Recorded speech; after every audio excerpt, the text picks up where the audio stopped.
I paid $20,000 for a family trip to Hawaii, hoping for laughter and precious memories together.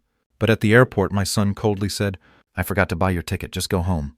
They had planned to leave me behind like trash from the very beginning. 3 weeks later, when they came back smiling, they froze the moment they saw me waiting with a man in a suit, a man carrying papers that would end everything they expected. Before we continue, please subscribe to the channel and share in the comments what time it is where you are now. Dad, I have some bad news. Simon's voice cut through the terminal noise like a blade. I stopped mid-stride, my rolling suitcase bumping against my leg. The Hawaiian Airlines check-in counter stretched ahead of us, busy with families hauling oversized luggage and flower leis. "What kind of bad news?" I asked, though something in his tone already made my stomach clench. He wouldn't meet my eyes. Instead, he stared at the departure board, hands shoved deep in his pockets.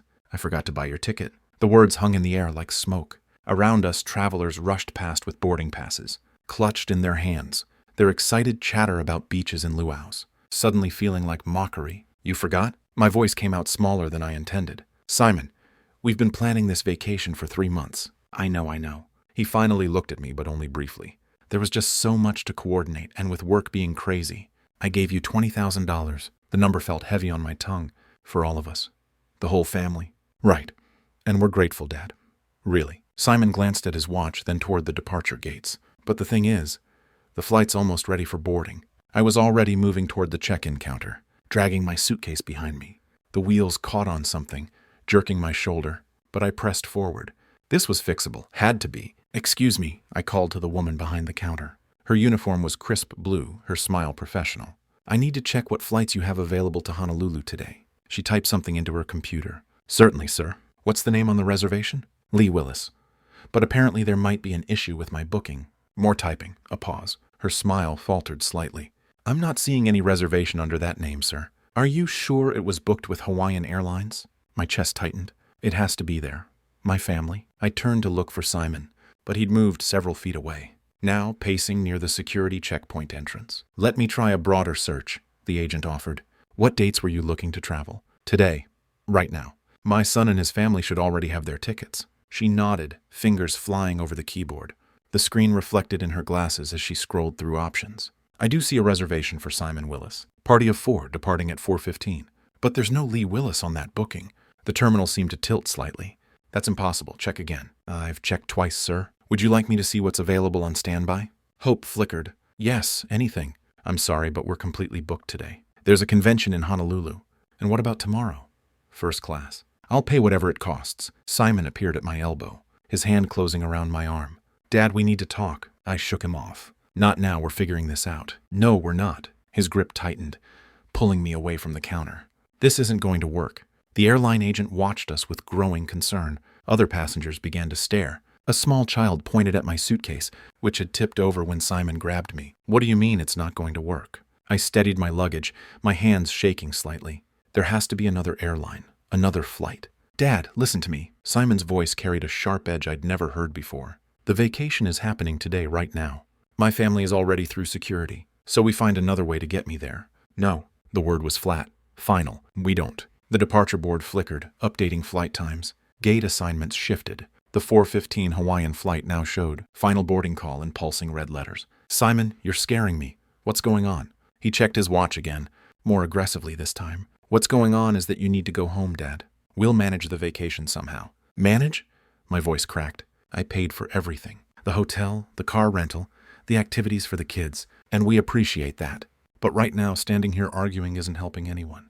The terminal's air conditioning hummed overhead, but I felt hot, dizzy. Nothing made sense. 3 months of planning, $20,000. Family dinners where we discussed snorkeling and sunset cruises. And now Simon was acting like I was some kind of inconvenience. "Just go home," he repeated, already backing toward the security checkpoint. "We'll call you from the hotel." That's when I saw it in his eyes. Not panic about a forgotten ticket. Not guilt about a mistake. Relief. Simon turned and walked toward the gate, leaving me standing beside my suitcase. In the middle of the terminal, watching my son disappear into the crowd, like he'd been planning this moment all along. The Hawaiian Airlines counter suddenly felt like my only anchor in a spinning world.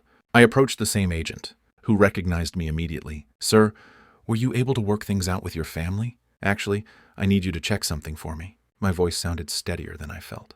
That reservation under Simon Willis. When was it made? She hesitated, glancing toward the security checkpoint, where Simon had vanished. I'm not supposed to share booking details, but her fingers moved across the keyboard. It shows here that it was booked 6 weeks ago. Party of 4. 2 adults, 2 children. 6 weeks ago. Not 3 months when we'd first discussed the vacation. Not last week, when Simon claimed he was finalizing everything. 6 weeks ago, when he'd already decided I wouldn't be included. And no changes were made to add additional passengers? No, sir. The reservation has remained unchanged since the initial booking. My legs felt weak. I gripped the counter edge, the metal cool under my palms. What about other airlines? Anything to Honolulu today, tomorrow, this week? She checked, her expression growing more sympathetic with each search. I'm afraid it's the convention season. United has a waiting list of 47 people. Alaska Airlines is booked solid through next Tuesday. Next Tuesday. The words tasted bitter. By then, the vacation would be half over. There is one option, she offered quietly. Southwest has a red-eye tonight with 2 stops. Gets you in Thursday afternoon, but it's quite expensive without advanced booking. How expensive? $1,800. I reached for my wallet but stopped. In the distance, I could see the gate for the Hawaiian flight. Simon would be there now, probably texting Fern, telling her everything was handled. The problem, me, had been dealt with. Sir? The agent's voice seemed to come from far away. He knew. I said more to myself than to her. All along he knew. I'm sorry. I looked at her kind face, her genuine concern for a confused old man, and suddenly felt embarrassed. This wasn't her problem. This was family business, the kind of ugly truth that should stay private. The flight, I said. Is it still boarding? Final call was 10 minutes ago. They're probably closing the doors now. As if summoned by her words, an announcement crackled over the intercom.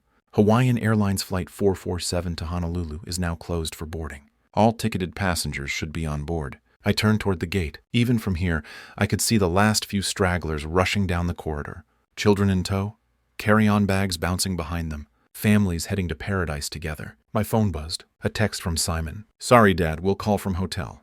Take care of yourself. Take care of yourself. Like I was some burden he'd finally managed to shed. The agent cleared her throat gently. About that Southwest flight, sir. Would you like me to hold it while you decide? I stared at my phone screen. No explanation, no real apology, just a casual dismissal, after taking $20,000 and 3 months of my excitement. No, I said, sliding the phone back into my pocket.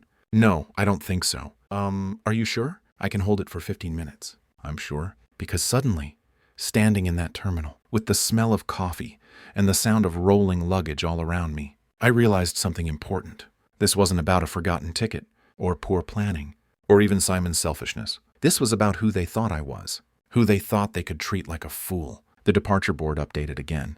Hawaiian Flight 447 now showed, departed in stark black letters. Simon and his family were airborne, probably toasting with complimentary beverages, congratulating themselves on a vacation well-deserved. I picked up my suitcase handle and walked toward the exit. But I wasn't defeated, not anymore. Every step away from that gate was a step toward clarity. They'd made a calculation about Lee Willis. They decided I would quietly go home, maybe complain a little, but ultimately accept being discarded. They were about to learn how wrong they were. The automatic doors slid open, and I stepped into the afternoon air, already planning my next move. Behind me, the terminal buzzed with travelers heading to their destinations. I was heading to mine, too. It just wasn't the one they expected. The taxi line stretched longer than I'd expected, but I welcomed the wait. It gave me time to think, to let the pieces settle into place, like sediment in disturbed water. Where to? The driver asked, as I loaded my suitcase into the trunk. He was middle-aged, tired-looking, probably dealing with airport traffic all day. Oakland, Montclair District. I settled into the back seat, still holding my phone, where Simon's pathetic text glowed on the screen. As we pulled away from SFO, I stared out at the familiar landscape of the Bay Area. The peninsula stretched out below us, dotted with houses, where other families were probably sitting down to dinner together, sharing their days, making plans, not calculating how to exclude their own father. Rough day? The driver asked, glancing at me in the rearview mirror. Getting rougher by the minute. I wasn't usually one for talking to strangers, but something about the anonymity of the taxi made it easier. Ever have your family turn on you? He laughed, but not with humor. But, brother, I got ex-wives who've been planning my downfall for years. Family is the ones who know exactly where to stick the knife. The knife. That's exactly what it felt like. Sharp, precise, and aimed at something vital. As we drove through Daly City, I started replaying conversations from the past few months. March, when I'd first mentioned wanting to do something special for the grandkids. Simon's immediate enthusiasm. Dad, that's a great idea. Leave everything to me. April, when we'd sat around Fern's dining room table, looking at hotel brochures, Pearl practically bouncing in her chair. Oh, Lee, this is so generous of you. Soul nodding along, quieter than usual, but seemingly supportive. But now, looking back, I could see the signs. The way Simon had insisted on handling all the bookings himself. Fern's suggestion that I might be more comfortable, staying in a different hotel, just in case the kids get too noisy. Pearl's comment about how older folks sometimes prefer different activities. They'd been conditioning me to expect separation all along. You know what the worst part is? I said to the driver's reflection. What's that? They thought I'd just take it, roll over and play dead. You planning to prove them wrong? I watched the Bay Bridge approach, its cables cutting geometric patterns against the afternoon sky. I'm 68 years old. I worked 43 years as an engineer. I raised a son who apparently thinks I'm some kind of fool. But I didn't survive this long. By letting people walk over me, the driver chuckled. Now you're talking sense. My phone buzzed again. Another text, this time from Fern. So sorry about the mix-up, Dad Willis. We'll bring you back something nice from Hawaii. Mix-up, like it was some clerical error instead of a deliberate betrayal. I thought about the $20,000 I'd transferred to Simon's account 6 weeks ago for the vacation. He'd said easier to book everything from one source. How easily I'd trusted him. How completely I'd been played. But as we exited onto Highway 24, heading toward my empty house in the hills, something shifted inside me. The hurt was still there, sharp and fresh, but underneath it was something harder, something that had been building pressure like water behind a dam. They wanted to treat me like a doddering old man, who could be discarded when convenient. They wanted to take my money and exclude me from my own grandchildren's vacation. Fine, but they were about to discover that this particular old man still had a few moves left.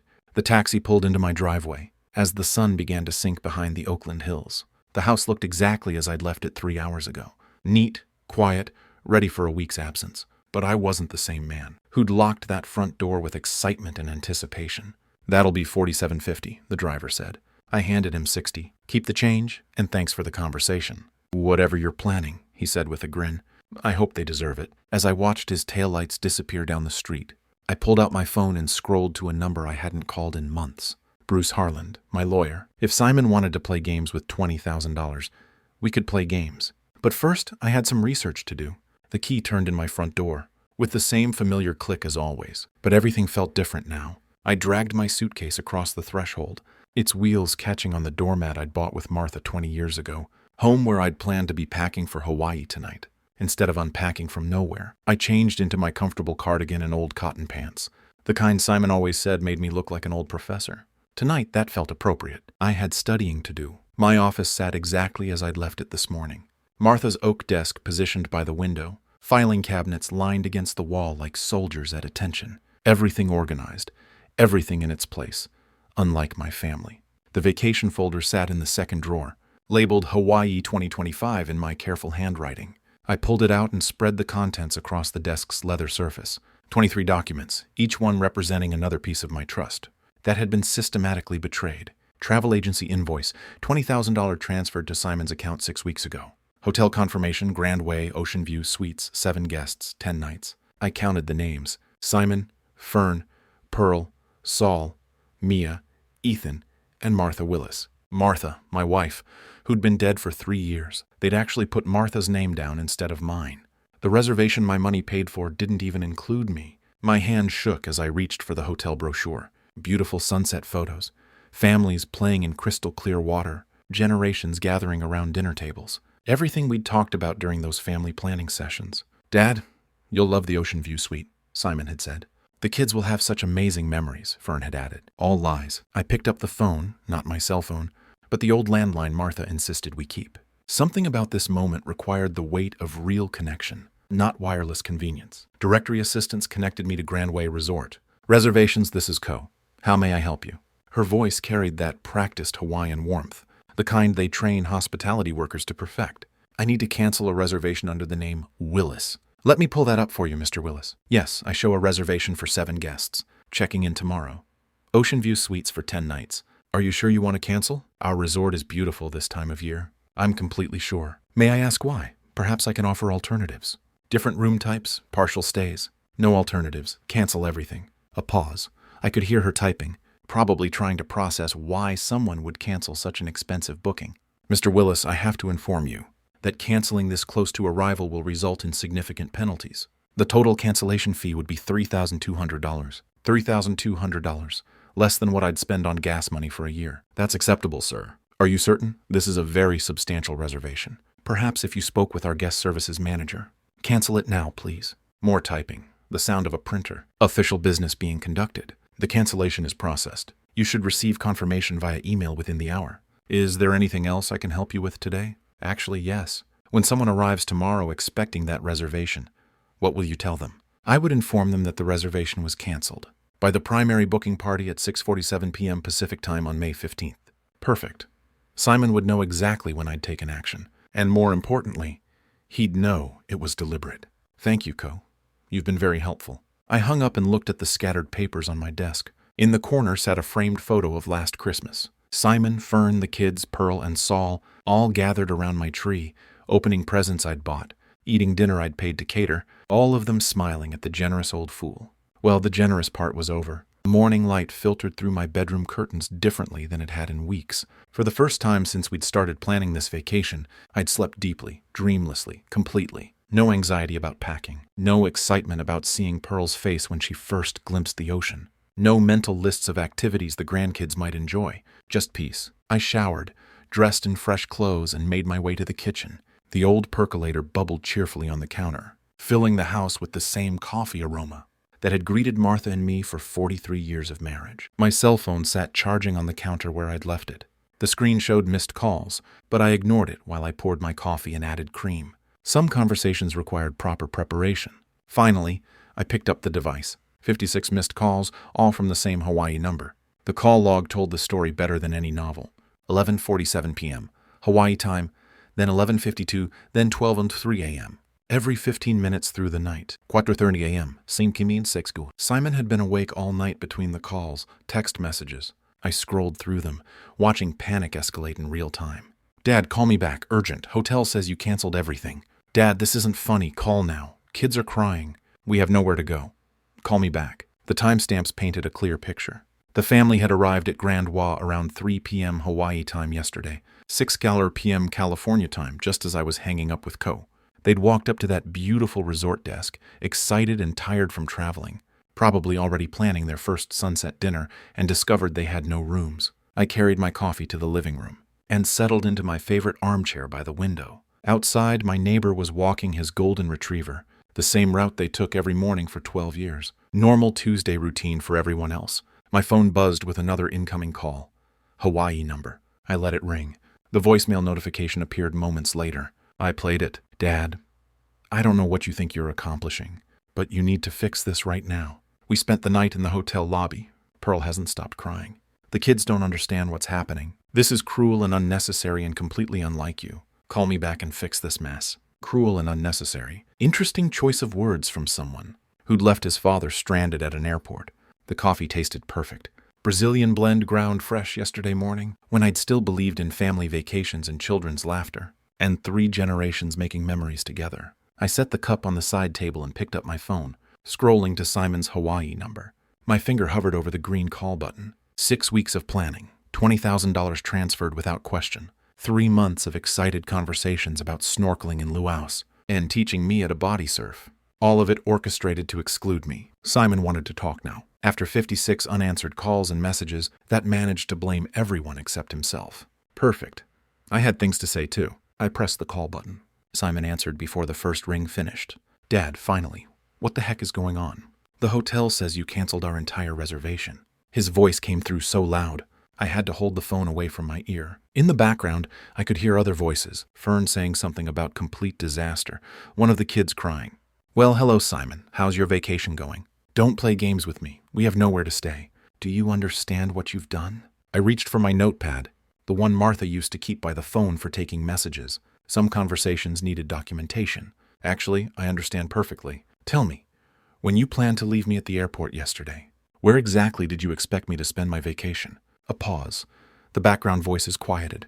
Dad, that was completely different. This is about innocent kids. Were there innocent kids involved? When you deliberately excluded me after taking my $20,000.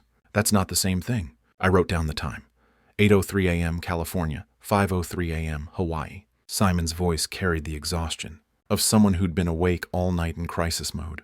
Help me understand the difference, son. The difference is we're stuck in a foreign place with no money, and kids who don't understand why their vacation got ruined. Interesting. Yesterday you told me to just go home, when I was stuck in a foreign airport. What changed? Fern's voice grew louder in the background. Simon, tell him about the credit cards. Credit cards? I made a note. Dad, we can't afford another hotel. Everything's booked solid anyway because of some convention. We put the entire trip on credit, expecting to pay it off with, well, expecting different circumstances. You mean expecting to pay it off with my money? While I sat home like a discarded piece of furniture? Stop being dramatic. This isn't about you anymore. It's about Pearl and the kids. And it became about me the moment you took my money and excluded me from my own grandchildren's vacation. Simon's voice shifted, becoming harder. Fine. You want to play hardball? When I get back to California? You're going to regret this. You think you can manipulate this family with money? I wrote that down word for word. You're going to regret this. Simon, are you threatening me? I'm promising you that actions have consequences, old man. Old man, I noted that too. You're absolutely right about consequences. For instance, the consequence of betraying someone's trust is that they stop trusting you. This is ridiculous. You're punishing children because you got your feelings hurt. I'm teaching adults that stealing $20,000 and abandoning family members has repercussions. We didn't steal anything. You gave us that money for a family vacation, which by definition includes family. Silence except for Pearl's voice in the distance. Something about never should have listened, and this is a disaster. Simon tried a different approach. Dad, look, maybe we handled things badly yesterday, but right now we need to focus on fixing the situation. Can you call the hotel and... No. What do you mean, no? I mean the word no, Simon. It's what you should have heard yesterday, when you suggested I just go home and miss my own grandchildren's vacation. This is insane. You're acting like some kind of vindictive. I hung up. The living room felt perfectly quiet after Simon's shouting. Outside, a hummingbird hovered near Martha's old feeder, its wings a green blur against the morning light. I looked at my notepad. Threats, insults, financial admissions, zero accountability. My phone immediately started ringing again. Hawaii number. I turned it off and finished my coffee, watching the hummingbird navigate between flowers with purpose and precision. Some lessons couldn't be taught with words. I stared at my notepad where Simon's threats glared back at me in black ink. You're going to regret this, old man. The words looked even uglier written down than they'd sounded through the phone. Martha's reading chair sat empty by the window, afternoon light streaming across the floral cushions she'd chosen 30 years ago. I could almost see her there, hands folded in her lap, waiting for me to ask the right question. What would you do, Martha? But I already knew. Martha never let anyone push her around, not even when it cost her friendships or family comfort. She'd built a career in nursing by standing up to doctors who thought women belonged in the background. Sometimes kindness gets mistaken for weakness, she used to say. Don't let people confuse the two, Lee. I'd been kind to Simon his whole life, paid his college tuition when he struggled with grades, co-signed his first apartment lease when no one else would trust him, covered his mortgage payments during 3 separate job changes, funded family vacations, school supplies for the grandkids, medical bills when Fern needed surgery, kindness, all of it interpreted as weakness. My office felt different now, like sacred ground where important decisions get made. I opened the filing cabinet Martha had organized so perfectly, every folder labeled in her careful handwriting. Financial family support contained the evidence of 20 years of generosity, bank statements showing monthly transfers to Simon's mortgage company, receipts for Mia's violin lessons and Ethan's soccer equipment, medical bills I'd quietly paid when Pearl needed her hip replacement, college fund contributions, birthday gifts, Christmas bonuses disguised as loans that were never repaid. $47,000 last year alone. I found Bruce Harlan's business card, tucked behind Martha's emergency contact list. Harland and Associates, estate planning and family law. We'd worked together when Martha died, handling her affairs with the kind of professional precision that made difficult times manageable. Bruce understood the weight of family obligations. He'd also understand when those obligations became exploitation. My investment portfolio sat in the bottom drawer. Statements showing the careful accumulation of 43 years in engineering. Real estate appreciation, retirement accounts, savings bonds, stock options from the tech companies I'd consulted for after official retirement. Simon had no idea how much he was about to lose. The afternoon sun slanted lower now, casting long shadows across my desk. Somewhere in Hawaii, my son was probably still trying to figure out alternative accommodations. Still convinced this was temporary frustration, he could manipulate away with the right combination of guilt and intimidation. He was about to learn the difference between temporary and permanent. I reached for the phone, Bruce's card steady in my other hand. The numbers felt significant as I dialed, like coordinates for a destination I'd been avoiding my whole life. Justice wasn't the same as revenge. Martha taught me that too. Revenge was emotional, messy, ultimately unsatisfying. Justice was clean, proportional, educational. Simon wanted to play hardball. Perfect. I'd spent 4 decades in corporate negotiations, with men who thought engineering degrees made you soft. None of them made that mistake twice. The phone rang once, twice. Bruce's receptionist answered with professional warmth. Harland and Associates. How may I help you? Bruce Harland's office. This is Jennifer speaking. This is Lee Willis. I need to schedule an urgent consultation with Bruce about estate planning. The appointment was set for tomorrow afternoon. I slept better that night than I had since this whole mess started, waking up refreshed and clear-headed for the drive to San Francisco. Bruce's office occupied the 15th floor of a glass tower overlooking the bay, all polished marble and expensive wood paneling, the kind of space that charged by the hour and delivered results worth every penny. Lee, come in. Bruce stood to greet me, his handshake firm and reassuring. At 55, he carried himself with the confidence of someone who'd spent decades solving other people's complicated problems. I settled into the leather chair across from his mahogany desk and spread out my documentation like evidence in a trial. Bank statements, receipts, threatening text messages, notes from yesterday's call. What's the situation? Bruce asked, reaching for a legal pad. My son has shown me who he really is. I need legal protection from his greed. The story came out methodically, chronologically. The planned family vacation, Simon's deliberate exclusion at the airport, the hotel cancellation, 56 desperate phone calls, and finally those ugly threats. When he realized I wouldn't be manipulated, Bruce took notes, occasionally asking clarifying questions that revealed his experience with family disputes. How long has this financial dependency been going on? 20 years minimum. I have documentation going back to his first mortgage, and the threats were specific. I wrote them down verbatim. I slid the notepad across his desk. You're going to regret this, old man. Actions have consequences. Bruce studied the notes, his expression growing more serious. Lee, this sounds like attempted financial coercion. In California, that's grounds for disinheritance, with legal protection against challenges. Meaning? Meaning if you choose to modify your will, we can structure it to withstand any attempt by Simon to contest it in court. The relief felt physical, like setting down a weight I'd been carrying without realizing it. I want him completely excluded, I said. Everything I've built goes to organizations that will actually use it for good. Bruce opened his computer and pulled up estate planning templates. Let me walk you through the options. We can establish a new will with charitable beneficiaries, including specific language about why Simon is excluded. For the next hour, we discussed details. The Oakland Children's Education Foundation would receive the bulk of my estate. Engineering scholarships at UC Berkeley would get a substantial endowment. Local senior services, community development programs, veterans assistance, causes that mattered, run by people who understood stewardship.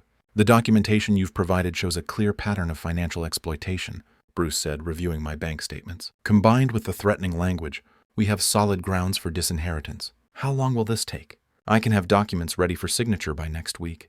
We'll need witnesses, notarization, and I'd recommend a video recording of the signing to document your mental competency, whatever it takes. Bruce leaned back in his chair, studying me with the careful attention of someone making sure his client understood the implications. Lee, this is permanent. Once executed, this will fundamentally change your family relationships.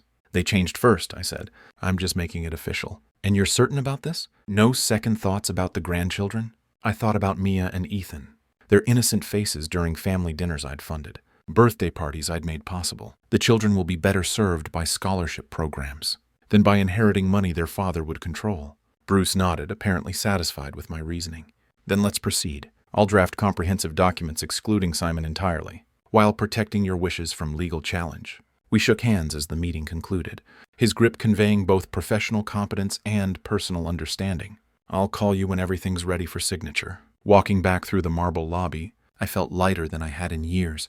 The law was on my side. Justice would be served, and Simon would finally learn that actions really do have consequences. The elevator descended 15 floors. While I processed what had just happened in Bruce's office, legal protection was coming. Real permanent consequences for Simon's betrayal and threats.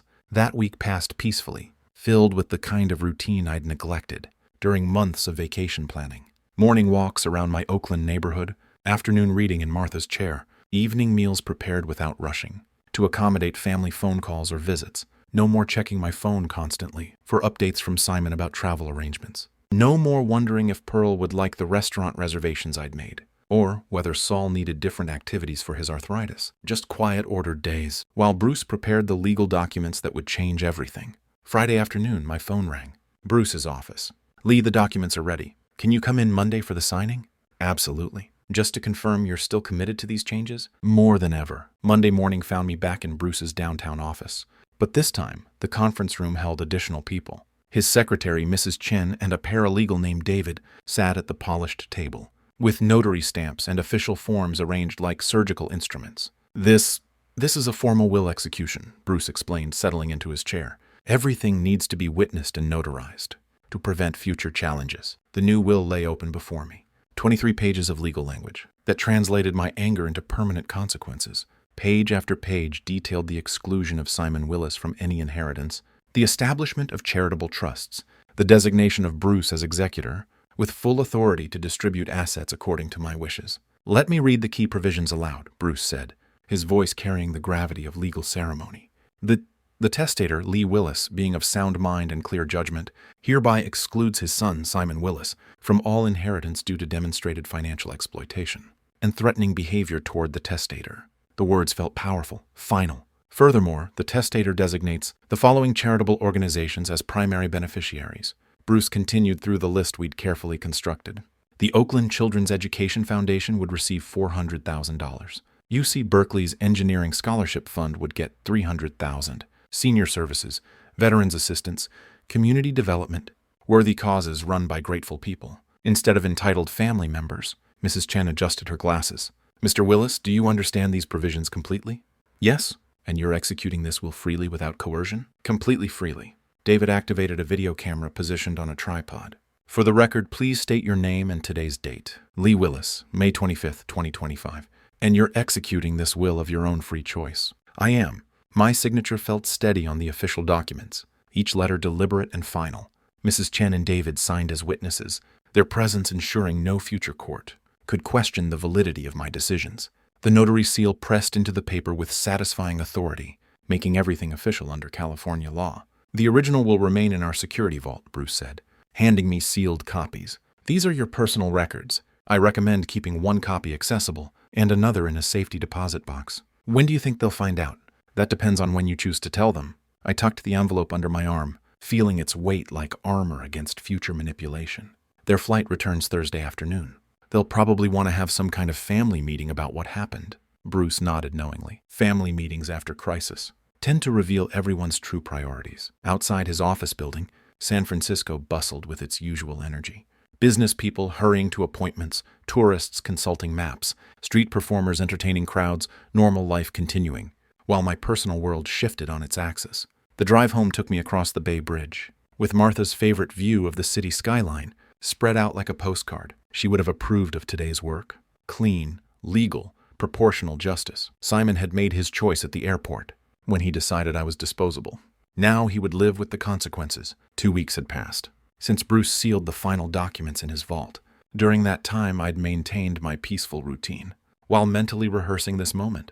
Bruce and I had confirmed the flight details, discussed timing, and prepared for what was coming. Now, standing beside him in the international arrivals terminal at SFO, I felt the same calm confidence that had carried me through every major decision of my engineering career. "Flight 441 from Honolulu has landed," Bruce said quietly, checking his phone. "They'll be coming through customs shortly." The leather portfolio under his arm contained the documents that would complete our mission. 3 weeks of planning, legal preparation, and psychological readiness all led to this moment. Passengers began trickling through the sliding doors, marked, "Nothing to declare." Tanned families with flower leis draped around their necks, couples carrying duty-free shopping bags, business travelers checking their phones, the usual flow of people returning from paradise. Then I saw them. Pearl appeared first, chattering animatedly to Saul about something she'd seen on the plane. Her oversized hat still bore a Hawaiian Airlines baggage tag, and she carried a shopping bag with Maui printed across the front. Saul followed quietly, wheeling 2 large suitcases, his face showing the patient exhaustion of someone who'd listened to travel stories for 6 hours straight. Behind them came Fern and the children. Mia wore a grass skirt over her shorts and clutched a plastic ukulele, while Ethan had a lei made of fake flowers around his neck. Both kids looked tired but excited, scanning the crowd for familiar faces. Simon emerged last, checking his phone, with the distracted air of someone trying to reconnect with mainland life. His Hawaiian shirt hung loose over khaki shorts, and he moved with the relaxed swagger of a man who thought his problems were behind him. Then Mia spotted me. "Grandpa!" She broke away from the group and ran toward me, her plastic ukulele bouncing against her side. Ethan followed, his face lighting up with genuine joy. "Grandpa Lee, we missed you so much. Wait until you hear about the dolphins." I knelt down to hug them both, feeling their small arms wrap around my neck, with the uncomplicated love that only grandchildren can offer. For a moment, the weight of what was about to happen pressed against my chest, but then I looked up and saw Simon's face. He'd stopped walking entirely, his relaxed vacation demeanor evaporating as he processed the unexpected welcoming committee. His eyes moved from me to Bruce, taking in my lawyer's professional attire and the portfolio tucked under his arm. "Dad?" Simon's voice carried a note of weariness. "What are you doing here?" "Welcoming you home," I said, standing up and gently positioning the children beside me. "How was your vacation?" Fern appeared at Simon's elbow, her expression shifting from confusion to alarm as she noticed Bruce's presence. Pearl, oblivious to the tension, continued her chatter. "Lee, what a wonderful surprise. Wait until you hear about the luau we went to. And the resort had this amazing breakfast buffet."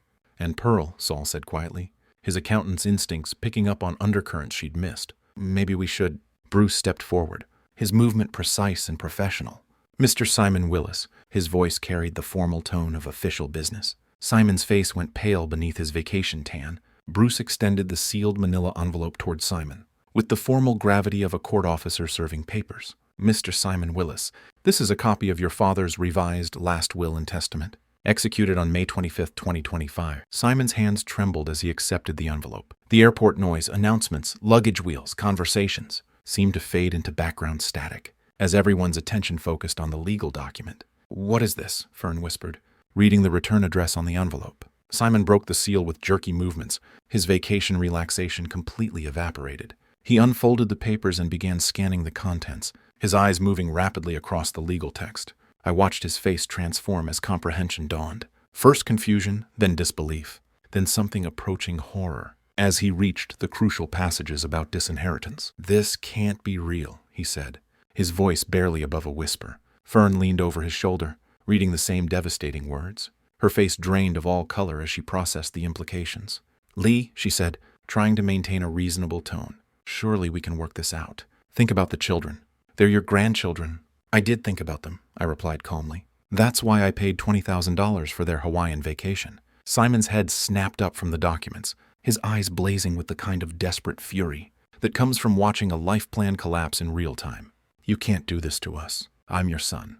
"Yes," I said, "the son who left me stranded at an airport and threatened me when I finally stood up for myself." Pearl, finally grasping that something serious was happening, stopped her chatter mid-sentence. "Lee, what's going on? Why does everyone look so upset?" Saul took her arm gently. "Pearl, maybe we should give them some privacy." But Simon wasn't interested in privacy. "This is impossible. You can't disinherit family. There are laws." Bruce spoke with professional calm. "Actually, Mr. Willis, California probate law fully supports your father's right to distribute his estate as he sees fit. The documentation is legally ironclad. I'll contest it in court." Simon's voice rose enough to attract glances from other travelers. "This won't stand." "Please do," I said. "Bruce has prepared for that possibility. The video recording of my competency evaluation should be particularly compelling to any judge." Fern was still scanning the legal documents, her practical mind calculating losses. "The house, the investments, everything." "Everything," Bruce confirmed. "The Oakland Children's Education Foundation and UC Berkeley Engineering Scholarship Fund are now the primary beneficiaries." Simon crumpled the papers in his fist, then immediately smoothed them out again, as if that might change their contents. "This is insane. You're throwing away your family over one stupid argument." "One stupid argument?" My voice remained level, but I felt Martha's spirit strengthening my resolve. "Simon, you took $20,000 from me, excluded me from my own grandchildren's vacation, and threatened me when I objected. That's not an argument. That's betrayal." Mia tugged at my jacket. "Grandpa, why is Daddy yelling?" I looked down at her concerned face and felt a pang of genuine sadness. These children would grow up wondering why their inheritance disappeared, never understanding their father's greed had cost them their future. "Sometimes grown-ups make mistakes that have big consequences," I told her gently. Simon's desperation reached a new pitch. We'll get lawyers. We'll prove you were manipulated, that you're not thinking clearly. Bruce opened his own portfolio and handed Simon a business card. I'd be happy to provide documentation of your father's complete mental competency to any attorney you hire. Fair warning, frivolous litigation can be expensive. The family stood clustered around their vacation luggage, the happy memories of Hawaiian beaches already overshadowed by this new reality. Pearl kept looking between faces, still not fully comprehending the magnitude of what had happened. Saul, however, understood completely. His accounting background had taught him to recognize when numbers added up to disaster. Simon, he said quietly, maybe you should have thought about consequences before you acted. Simon whirled on his father-in-law. Don't lecture me. This affects all of us. No, I said firmly. This affects the people who betrayed my trust. Your children are innocent.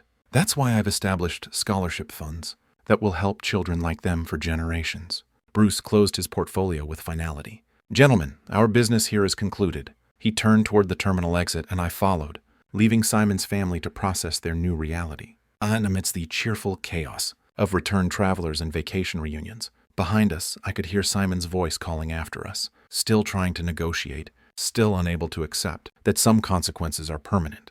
The walk through SFO's corridors felt different than it had 3 weeks ago. Then I dragged my suitcase through these same halls, as a confused, betrayed old man. Now I walked beside my attorney, as someone who'd reclaimed his dignity through principled action. Bruce and I said little during the elevator ride to the parking garage. The weight of completed justice needed no commentary. That went exactly as planned, Bruce finally said, as we reached his car. Better, I replied. Simon revealed his true character perfectly.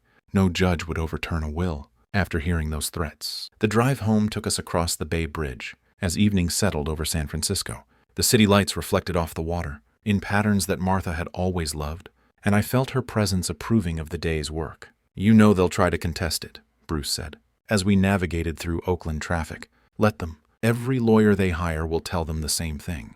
You told me. The documentation is ironclad. Bruce pulled into my driveway as the automatic porch light flickered on. The house looked exactly as it had this morning, but everything felt transformed by the completion of justice. We shook hands beside his car. Thank you, Bruce. You made this possible. You did the hard work, Lee. Standing up for yourself took real courage. After his taillights disappeared down the street, I unlocked my front door and stepped into the quiet sanctuary of my home. The familiar smell of furniture polish and the distant tick of Martha's grandmother clock welcomed me back. In the kitchen, I prepared a simple dinner. Scrambled eggs, toast, a cup of tea. No need to accommodate anyone else's preferences or schedule. Just food I enjoyed, eaten at my own pace. The evening light slanted through the dining room windows as I ate, illuminating the family photos that lined the mantelpiece. Simon's graduation from college, his wedding to Fern, pictures of the grandchildren at various ages. They were still family, but now I could look at them without feeling the sting of betrayal. My favorite armchair beckoned from its position by the living room window. I settled into its familiar embrace with my tea, looking out at the garden Martha had planted, and I'd maintained for the past 3 years. The last few weeks had transformed me, from victim to advocate, from someone who accepted mistreatment to someone who demanded justice. Martha would have been proud of the man I'd become, or perhaps the man I'd remembered how to be. My phone sat on the side table, turned off since leaving the airport. No doubt Simon was trying to call, still believing he could negotiate his way out of consequences. But some lessons can only be learned, never taught. The charitable organizations would receive my call tomorrow. The Oakland Children's Education Foundation, UC Berkeley's Engineering School, the Senior Services Program, worthy causes run by grateful people who understood stewardship. My money would fund violin lessons for children whose parents worked multiple jobs.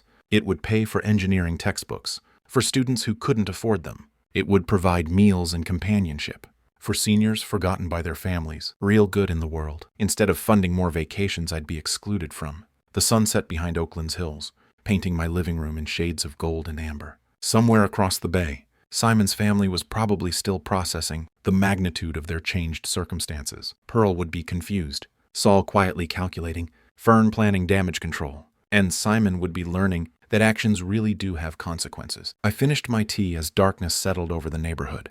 Tomorrow would bring its own challenges. Phone calls from family members, possibly legal papers from desperate attorneys, the logistics of updating bank accounts and portfolios. But tonight, I sat in my own chair in my own house, surrounded by the quiet dignity of a man who'd reclaimed his self-respect. Martha's wisdom had guided me through the darkest period of family betrayal, to this moment of peaceful resolution. Justice served, lessons learned, future secured. It was enough. It was perfect. It was finally completely mine. Before saying goodbye, if this story touched your heart, please give it a like and share it with someone who needs to hear this today. Don't forget to subscribe for more true family betrayal stories that reminds us we are stronger than we think.